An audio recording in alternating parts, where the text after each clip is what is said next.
அனைவருக்கும் அன்பு வணக்கம். நேற்றைக்கு மாண்புமிகு மத்திய அமைச்சர் அமித்ஷா அவர்கள் மதுரையில் பாஜக கூட்டத்தில் கலந்து கொண்டு சிறப்புரை ஆற்றினார். அதில் பேசும்போது திமுக ஆட்சியை அகற்றுவோம், அதுக்கப்புறம் 2026 என்டிஏ ஆட்சி அப்படின்னு சொன்னாருங்க. இது பாஜகவினருக்கு அப்படியே உற்சாகத்தையும் உத்வேகத்தையும் கொடுத்திருக்கின்றது. சந்தோஷம், நான் வேணாங்கல. ஆனால் இது மட்டுமே போதும், ஆட்சியை பிடிச்சிருவோம் அப்படின்னு நினச்சிட்டு இருந்தாங்கன்னா அது 21, 24 முடிவுகள் மாதிரி தான் ஆகும். ஏன்னா ரெண்டுத்தையும் சேர்த்து சொன்னேன் அப்படின்னா, சேர்ந்திருந்தாலும் இல்லை தனித்தனியாக பிரிஞ்சிருந்தாலுமே ஆட்சியை பிடிக்க முடியாது, ஜெயிக்க முடியாது. அப்படின்றதுக்காகத்தான் 2 எலெக்ஷனையும் நான் சொன்னேன். என்ன செய்யணும், என்ன செய்யக்கூடாது அப்படின்றத பற்றி ஒரு கிளியர் ப்ளூ பிரிண்ட் இல்லாத மாதிரி தாங்க தெரியுது. சரி, அதுக்கு முன்னாடி இந்த கூட்டணி இது கெமிஸ்ட்ரி ஒர்க் அவுட் ஆயிருக்கா, ஜெல் ஆயிருக்கா அப்படின்னா எனக்கு தெரிஞ்சு சர்வேலாம் எடுக்க வேண்டிய அவசியம் இல்லை அப்படின்னு நினைக்கிறேன். ஏன்னா இந்த கூட்டணி அப்படின்றது மேல் மட்டத்தில் மட்டும் இல்லை, கீழ்மட்டத்திலையும் அந்த கெமிஸ்ட்ரி ஒர்க் அவுட் ஆகலைங்க.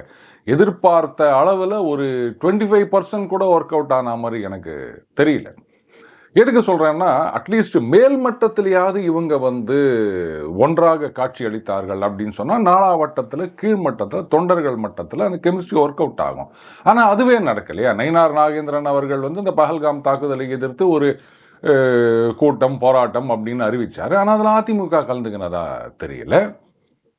அது மட்டும் இல்லை, எந்த ஒரு விஷயத்திலையும் இணைந்து ஒரு கருத்து சொல்வது இல்லை இணைந்து ஒரு போராட்டத்தை முன்னெடுப்பது அப்படின்ற மாதிரி எந்த இனிஷியேட்டிவுமே காணோம். இப்போ பார்த்தீங்கன்னா அந்த கிளாம்பாக்கத்தில் ஒரு 3-4 நாளாக அந்த பேருந்துகள் இல்லை பிரச்சனை அப்படின்னும் போது இதை எந்த அளவுக்கு ஹைலைட் பண்ணியிருக்கணும், எவ்வளோ பெரிய போராட்டமாக எடுத்துகிட்டு போயிருக்கணும். வெறும் பத்திரிகையாளர்களை சந்திக்கும் போது சொல்கிறது இல்லை ஒரு ட்வீட் போடுறது இது மட்டுமே போதுமா? அதுலேயும் எடப்பாடியார் அவர்கள் இந்த கிளாம்பாக்கம் பிரச்சனையை பற்றி பேசுறது அப்படின்றது ஹைட் ஆஃப் காமெடி அப்படின்னு தான் நான் சொல்வேன். ஏன்னா இதே எடப்பாடியார் அவர்கள் கிளாம்பாக்கத்தை பற்றி பேசும்போது அவங்க கட்சியில் இருக்கவங்க, ஆதரவாளர்கள் இவங்கள்லாம் அந்த பேருந்து நிலையம் ஆரம்பித்த போது ஐயோ இவ்வளோ பிரச்சனை, ஜனங்கள்லாம் கஷ்டப்படுறாங்க அப்படி இப்படின்லாம் பொது வெளியிலையும் சோசியல் மீடியாலையும் பேசிகிட்டு இருக்கும்போது கிளாம்பாக்கத்தில் சிறு சிறு பிரச்சனைகள் அப்படின்னு சொன்னவர் தான் எடப்பாடியார். அன்னைக்கு ஆரம்பிக்கும் போது சிறு சிறு பிரச்சனைகள்னு சொல்லிட்டு இன்னைக்கு கிளாம்பாக்கத்தில் இவ்வளோ பெரிய பிரச்சனை அப்படின்னு சொன்னால் அந்த கிரெடிபிலிட்டி கேப் அப்படின்றது ரொம்ப பெருசாக இருக்குது. அதை அவர் புரிஞ்சுக்கணும். ஏன் அன்றைக்கி அது ரொம்ப சின்னதாக தெரிஞ்சுது, இன்றைக்கி எப்படி பெருசாக தெரியுது அந்த பிரச்சனை அப்படின்றதுக்கான விளக்கம் மக்களை எட்டவில்லை. ஜனங்க பார்த்துட்டு தான் இருக்காங்க, அவங்க புத்திசாலிகள், அதை ஞாபகம் வச்சுக்கணும். அடுத்தது இந்த மீட்டிங், இதில் பேசின சில விஷயங்களை வச்சு வழக்கம் போல் அந்த 2 தரப்புல இருந்தும் ஆளுக்கு இந்த உசுப்பேத்தி விடுறது, இந்த டாண்டிங்னு சொல்லுவாங்கள்ல, அந்த மாதிரி பண்ண ஆரம்பிச்சிட்டாங்க. ஒரு பக்கம் பார்த்தீங்கன்னா பாருங்க, அமித்ஷா அவர்கள் கூட்டணி ஆட்சி அப்படின்னு மறுபடியும் சொல்லிட்டு போயிட்டார். இப்போ என்ன பண்ண போகிறாங்க அப்படின்னு அதிமுகவினரை பார்த்து கிண்டல் அடிச்சிட்டு இருக்காங்க ஒரு சில பேர். அவர் என்ன பேசினார் புரிஞ்சுதான் பேசுகிறாங்களா இல்லை சும்மாவானா உசுப்பேத்தணும் அப்படின்றதுக்காகவே கேட்குறாங்களான்னு தெரியல. ஏன்னா அவர் ஃபிர் அப்படின்ற ஒரு வார்த்தையை உபயோகப்படுத்தினார் அமித்ஷா அவர்கள். ஃபிர் அப்படின்னா மீண்டும் அப்படின்னு அர்த்தம். அப்போது ஏற்கனவே ஒரு தடவை இருந்திருக்கு, மறுபடியும் அதே மாதிரி வரப்போகுது அப்படின்னா இப்போ ஏற்கனவே என்னவா இருந்தது? அதிமுக பாஜக 21 சட்டமன்ற தேர்தலில் கூட்டணியில் தான் இருந்தாங்க, அதுக்கு முன்னாடியும் கூட்டணியில் தான் இருந்தாங்க. ஆனால் கூட்டணி ஆட்சி கிடையாது. ஸோ அப்போ முன்னாடி இருந்த மாதிரியே இன்னொரு தடவை அப்படின்னா தேர்தலுக்கு மட்டும்தான் கூட்டணி, ஆட்சியில் கிடையாது. இது நல்லாவே தெரியுது. ஆனால் இது கூட புரியாமல் சில பேர் வேணும்ட்டானா இந்த மாதிரி இப்போ என்ன பண்ண போகிறீங்க அப்படின்னா இப்போ மறுபடியும் யாராவது எடப்பாடி அவர்கள்கிட்ட போய் கேள்வி கேட்பாங்க. அவர் இல்லைங்க கூட்டணி ஆட்சியெல்லாம் கிடையாது, தேர்தலுக்கு மட்டும்தான் அப்படின்னு சொல்வார். உடனே இதை ஊதி பெருசாக்கி பார்த்தீங்களா அது அதிமுக பாஜக கூட்டணி உடைகிறதா, இப்படி ஒன்று நெரேட்டிவ் கிரியேட் பண்ணலாம் அப்படின்னு சில பேர் காத்துட்ருப்பாங்க. இதுதான் நான் சொல்கிறது தேவையில்லாத வேலை அப்படின்னு. இன்னொன்று, அமித்ஷா அவர்கள் மேடையில் பேசும்போது அண்ணாமலைஜி அப்படின்னு சொன்ன உடனே எழுந்த ஒரு கரகோஷம், உற்சாகம், வரவேற்பு, இதெல்லாம் ஒரு சிலருக்கு பிடிக்கல அப்படின்னு நினைக்கிறேன். அதனால தான் பார்த்தீங்கன்னா அண்ணாமலை காசு கொடுத்து ஆளை கூப்பிட்டு வந்தார். எப்படிங்க அங்கே அத்தனை பேருமே காசு கொடுத்து கூப்பிட்டு வந்தாங்களா? இது நீங்கள் யாரையோ இன்சல்ட் பண்ணுறதா நினச்சிங்கன்னா உங்களை நீங்களே உங்களுடைய அறிவுன்னு ஏதாவது இருந்தால் அதையே நீங்கள் இன்சல்ட் பண்ணிக்கிறதா தான் அர்த்தம். இது அமித்ஷா அவர்களே அந்த உற்சாகம், வரவேற்பு இதை புன்னகையோடு பார்த்துட்டு இருக்கார். அவர் அடுத்த வார்த்தை பேசும்போது கூட அந்த கரகோஷம் அடங்கவில்லை. 2-3 தடவை திருப்பி அந்த வார்த்தையை அவர் ரிப்பீட் பண்ண வேண்டியதாக இருந்தது. ஆனால் இதை என்ன பண்ணுறாங்க பார்த்தீங்களா, ஒரு ஆளை செட் பண்ணி கொண்டு வந்தார். இது அமித்ஷாவுக்கு தெரிஞ்சிடுச்சு. அதனால் கண்டித்தார். அமித்ஷா அவர்கள் ஒருத்தரை கண்டிக்கணும் அப்படின்னு சொன்னால் தனியாக கூப்பிட்டு கண்டிக்கணும்லாம் அவசியம் கிடையாது. மேடையிலேயே இப்படின்னு சொல்லக்கூடிய தைரியமான ஒரு அரசியல்வாதி அமித்ஷா அவர்கள். இது நம்ம எல்லாருக்குமே தெரியும். யாரை இப்படி சொன்னார் அப்படின்னு நான் சொல்ல வேண்டிய அவசியம் கிடையாது. அதுவும் உங்களுக்கே தெரியும். ஒரு பக்கம் வந்து அண்ணாமலை ஆளை செட் பண்ணி இது மாதிரிலாம் கைத்தட்டுறதுக்கு ஏற்பாடு பண்ணிக்கிறார் அப்படின்னு சொன்னால், இன்னொரு பக்கம் அண்ணாமலை ஆதரவாளர்கள் அப்படின்னு சொல்லிக்கிறவங்க பார்த்தீங்களா, அந்த மீட்டிங்கில் அண்ணாமலை அண்ணன் பேரை சொன்னோடனே சும்மா அதிருது இல்லை அப்படின்னு. இந்த பாருங்க, அண்ணாமலை அவர்களுடைய செல்வாக்கு என்ன அப்படின்றது தமிழகம் மட்டும் இல்லை, இந்தியாவுக்கே தெரியும். பாஜக தலைமைக்கும் அது நல்லாவே தெரியும். ஸோ அவரை ஒதுக்கி வச்சாங்க அப்படின்னு சொன்னால் அந்த அதிமுக பாஜக கூட்டணி அப்படின்றது ஒன்றும் இல்லாமல் போயிடும். பாஜக மட்டும் இல்லை, 2 கட்சிகளுமே சேர்ந்து ஒன்றும் இல்லாமல் போயிடும். இதுவும் அகில இந்திய தலைமைக்கு தெரியும் அப்படின்னு நான் நினைக்கிறேன். எல்லாத்துக்கும் மேலே பார்த்தீங்களா, இங்கே வந்தவொடனே இவ்வளோ செல்வாக்கு, அங்கே வந்தவொடனே அவ்வளோ கூட்டம், இப்படின்னெல்லாம் ஆதரவாளர்கள் இதை ஒவ்வொரு தடவையும் ப்ரூவ் பண்ணணும்னு நினைக்காதீங்க. சிங்கத்துக்கு அது கழுத்தில் நான் சிங்கம் அப்படின்னு எழுதி தொங்க விட வேண்டிய அவசியம் கிடையாது. பார்த்தாலே தெரியும் சிங்கம் அப்படின்னு.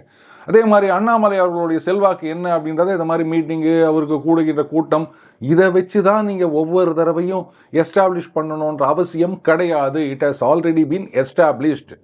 நீங்கள் மறுபடியும் அதுக்கு ஒரு ரெகக்னிஷன் வேணும் அப்படின்னு நினைக்கிறீங்க.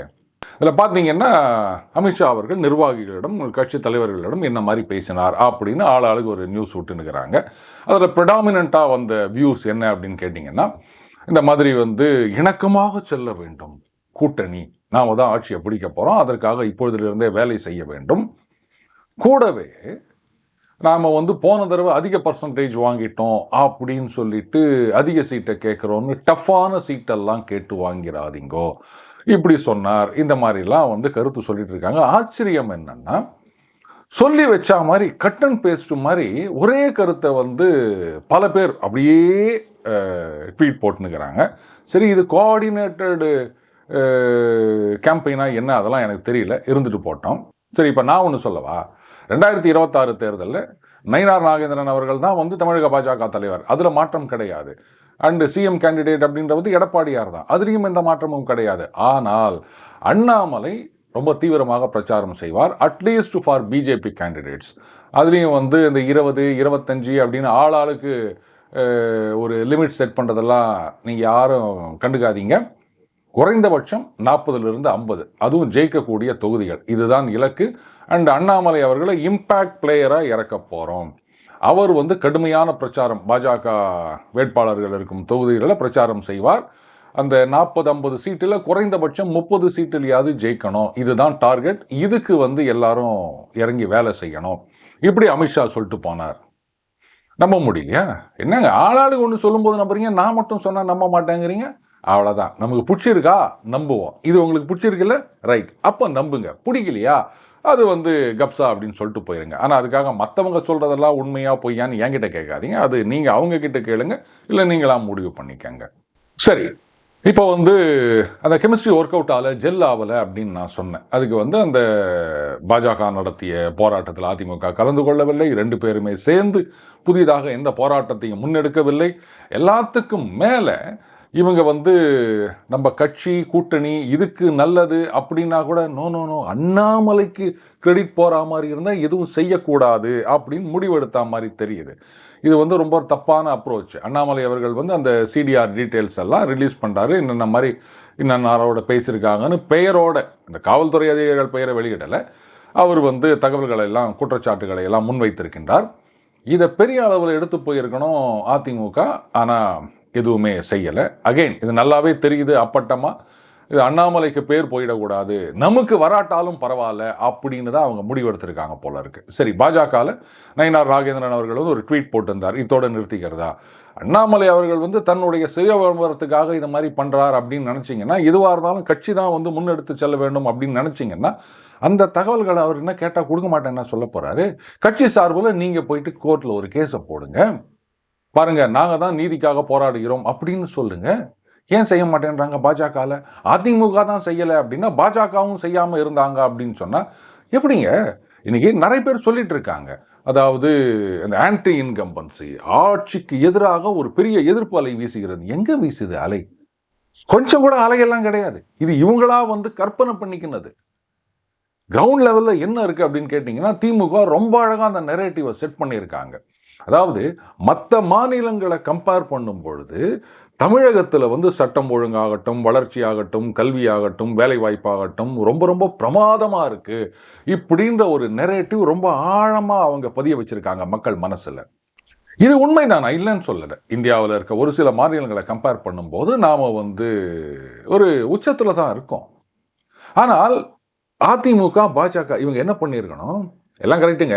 5 வருஷத்துக்கு முன்னாடி இருந்ததை விட இப்ப நிலைமை எப்படி இருக்கு அதை நீங்க யோசிக்கணும். சட்டம் ஒழுங்கா இருக்கட்டும், இல்ல வேலை வாய்ப்பாகட்டும், இல்ல விலைவாசி ஆகட்டும், அதிமுக ஆட்சியில் இருக்கும்போது எப்படி இருந்தது, இப்ப எப்படி இருக்கு அப்படின்ற ஒரு கவுண்டர் நெரேட்டிவ் செட் பண்ணணுமா வேணாமா இந்த எதிர்கட்சி கூட்டணி அப்படின்றது? ஒண்ணுமே செய்ய காணுமே. அப்புறம் எங்க இந்த ஆன்டி இன்கம்பன்சி நீங்க சொல்லிட்டு இருக்கீங்க? அப்படியே ஆன்டி இன்கம்பன்சி இருக்குதுன்னு கூட ஒரு பேச்சுக்கு வச்சுப்போமே. அப்போ நீங்க வந்து நாங்க தான் ஒரு கிரெடிபிள் ஆல்டர்னேட்டிவ் அப்படின்ற ஒரு இம்ப்ரெஷனை கிரியேட் பண்ணணுமா வேணாமா?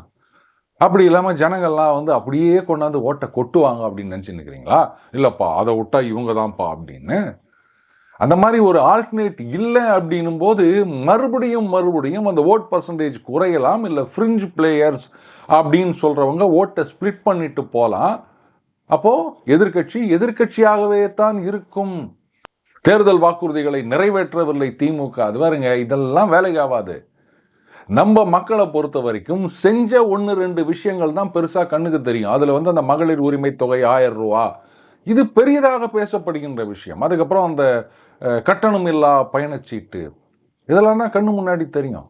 நீங்க வந்து ஒரு பூத கண்ணாடி வச்சுக்கினே அவங்க வந்து இந்த வாக்குறுதியில் இவ்வளோ ஐட்டம் கொடுத்துக்கிறாங்க, அதுல வந்து இதெல்லாம் நிறைவேற்றினாங்க, இதெல்லாம் நிறைவேற்றலை அப்படின்னா ஏதோ செஞ்சாங்கல்ல, நீங்க என்ன செய்ய போறீங்க அதை சொல்லுங்க. இதுதானே மக்கள் எதிர்பார்க்கறாங்க. இந்த குறை சொல்லி கொண்டே இருப்பது அப்படின்றது சரியான அரசியல் கிடையாது. நம்பர் 1. அடுத்தது, இங்க வந்து அந்த இடி ரெய்டுகள் அப்படின்றதெல்லாம் நிறைய நடந்திருக்கு. ஆனா என்ன ரிசல்ட்? இந்த டாஸ்மாக்ல கூட பார்த்தீங்கன்னா 1000 கோடி அப்படின்னாங்க. இப்போ அமித்ஷா அவர்கள் வந்து ஒரு பெரிய தொகையை சொல்லியிருக்காரு, இவ்வளோ அளவுக்கு ஊழல் அப்படின்னு. நெட் ரிசல்ட் என்ன? எத்தனை பேர் கைது செய்யப்பட்டார்கள்? எத்தனை பேர் மீது நடவடிக்கை எடுக்கப்பட்டிருக்கின்றது? எத்தனை பேருக்கு சம்மன் அனுப்பினாங்க? முதல்ல அந்த கேஸுக்கு இன்வெஸ்டிகேஷனுக்கு ஸ்டே கொடுத்து வச்சிருக்காங்க. அந்த கோடைக்கால விடுமுறை முடிஞ்சு அதுக்கப்புறமா உச்சநீதிமன்றம் கூடும்போது தான் இன்வெஸ்டிகேட் பண்ணலாமா இல்லையா அப்படின்றதே தெரியும். முதல்ல வந்து டாஸ்மாக் அப்படின்ற ஒரு நிறுவனத்தை அதில் வந்து அக்யூஸ்டா சேர்த்தது எதற்காக அப்படின்றதுக்கான பதிலை சொல்ல வேண்டும் இடி தரப்பு. யார் இதெல்லாம் செஞ்சாங்க? அட்லீஸ்ட் இதுக்கு பிரசிடென்ஸ் இருக்கா? இல்லை தப்பு அப்படின்னா இனிமே அது நடக்காமல் இருக்கணும், அதுக்கு என்ன பண்ணணும்? இதெல்லாம் யோசிக்காம ஒரு பெரிய அளவில் ஊழல் புகார், அதை தொடர்ந்து நடவடிக்கை அப்படின்றது இங்கு தமிழகத்தில் நடைபெறாமல் பாஜக அதிமுக கூட்டணி ஆட்சிக்கு வரணும் அப்படின்னு நினைச்சா அது வந்து வெறும் கனவாகத்தான் முடியும். இதில் வந்து நயினார் நாகேந்திரன் அவர்கள் கொஞ்ச நாளைக்கு முன்னாடி தாவேக்கா நீங்களும் வாங்க அப்படின்னு கூப்பிட்டாரு. தமிழிசை சவுந்தரராஜன் அவர்கள் கூப்பிட்டுருந்தாங்க, இப்போ இவரும் கூப்பிட்டாரு. கூப்பிட்டுட்டு இன்னும் பதில் வரவில்லை அப்படின்னு. ஏங்க தேமுதிக எடுத்துக்காங்க, அவங்க வந்து இந்த பக்கம் அதிமுக தரப்பில் 2026 ராஜ்யசபா சீட்டு கொடுக்குறோம், அவங்க வந்து இன்னும் எங்கள் அணியில் தான் இருக்கின்றார்கள் அப்படின்றத கேட்ட உடனே அப்போ அவங்கள போய் கேளுங்க அப்படின்னாங்க. இப்போ என்ன சொல்லியிருக்காங்கன்னா, நாங்கள் அதிமுக அணியில் இல்லை என்று சொல்லவில்லை. கரெக்ட், அதிமுக அணியில் இருக்காங்களா அப்படின்னு சொல்லலை. நான் எதுக்கு சொல்கிறேன் அப்படின்னா, அந்த கூட்டணிக்கெல்லாம் நேரம் இருக்கின்றது, அப்போ தெரியும் அப்படின்ற மாதிரியும் ஒரு வார்த்தையை சொல்லியிருக்காங்க. அந்த மாதிரி ஜனவரியில் மாநாடு போடுவோம், அப்போ தான் எங்களுடைய நிலைப்பாட்டை சொல்லுவோம், திமுகவுக்கு வந்து நன்றி சொல்லியிருக்கின்றோம். யாராவது பிறந்தநாள் வாழ்த்து சொன்னாங்கன்னா அதுக்கு நன்றி சொல்கிறது வந்து பண்பாடு. அதனாலேயே இவர்கள் இந்த கூட்டணியிலேயே இருப்பார்களா இல்லை இந்த கூட்டணியை விட்டு போவார்களா அப்படின்னு எல்லாம் சொல்ல முடியாது, இப்படியும் சொல்லியிருக்காங்க. அதனால அவங்க அணியில் இருக்கிறதாவும் சொல்லலை, இல்லை அப்படின்னு சொல்லலை. இதைத்தான் நம்ம எடுத்துக்கணும். அதே மாதிரி பாமக ஐயா ராமதாஸ் அவர்கள் என்ன சொல்லியிருக்காரு, அவருக்கும் அவர் மகனுக்குமான பிரச்சனையுமே முதல்ல சால்வ் பண்ணணும், அதுக்கப்புறமா தான் கட்சி வலுப்பெறும். இப்போ வந்து மோடி எனது நண்பர் அப்படின்லாம் சொல்லியிருக்கார்.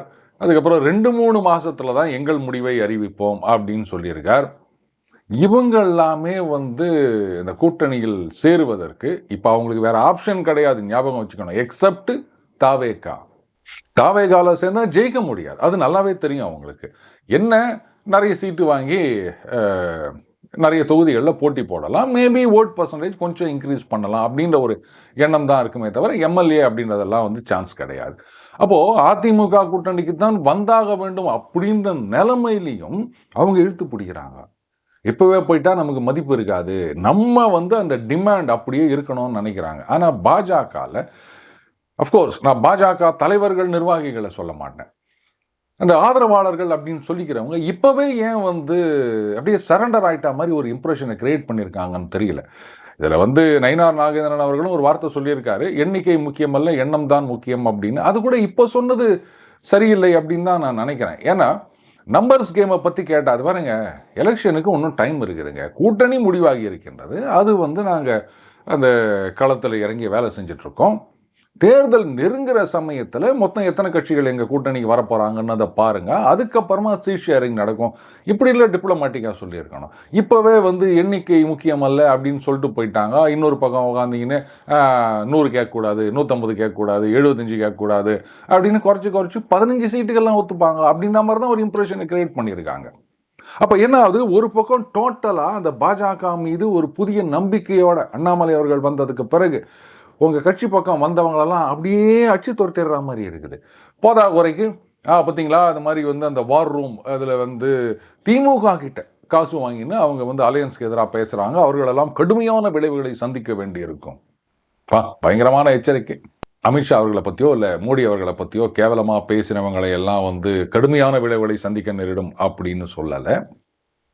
இந்த தேசத்துக்கு எதிராக தேசத்தை பிரிவினைக்கு தூண்டும் விதமாக பேசுகின்ற ஊடகவியலாளர்கள் அவங்களெல்லாம் பார்த்து கடுமையான விளைவுகளை சந்திக்க நேரிடும் அப்படின்னு சொல்லலை.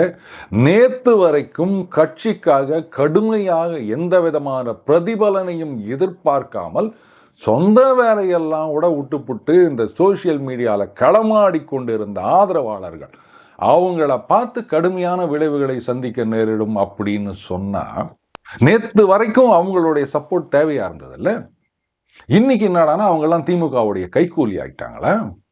ஸோ இதில் 3 விதமான குரூப்ஸ் நான் பார்க்குறேன். இந்த கெமிஸ்ட்ரி ஒர்க் அவுட் ஆகாததுக்கும் இந்த அலையன்ஸ் வந்து சக்ஸஸ்ஃபுல்லாக முன்னெடுத்து செல்லப்படாததற்கும். ஒரு குரூப் வந்து பாஜகவில் கட்சிக்குள்ளேயே இருந்து பார்த்தீங்களா இவங்கெல்லாம் வந்து கைக்கூலிகள் அப்படின்னு நேற்று வரைக்கும் விசுவாசமாக இருந்தவங்கள ஆதரவாளர்களாக இருந்தவங்கள கழுவி ஊற்றிட்டு இருக்கவங்க.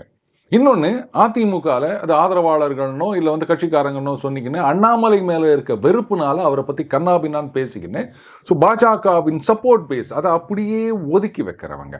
3வது நாங்கள் பாஜகவின் ஆதரவாளர்கள் மட்டும்தான் அப்படின்னு சொல்லிட்டு அதிமுகவை டான் பண்ணுற மாதிரி சோசியல் மீடியாவில் கருத்து சொல்பவர்கள். ஸோ இந்த 3 குரூப் இவங்க வந்து சரிப்பட்டு வந்தால் ஒழிய இந்த அலையன்ஸில் அந்த கெமிஸ்ட்ரி ஒர்க் அவுட் ஆகிறதோ இல்லை வந்து அந்த ஓட் ட்ரான்ஸ்ஃபர் ஆகிறதோ இந்த கூட்டணி ஜெயிக்கிறதோ ரொம்ப ரொம்ப கஷ்டமான காரியம். ஆனால் இந்த 3 பேருக்கு யார் மணி கட்டுவது அது எனக்கு தெரியாது நண்பர்களே. மீண்டும் அடுத்த சந்திப்போம். வணக்கம்.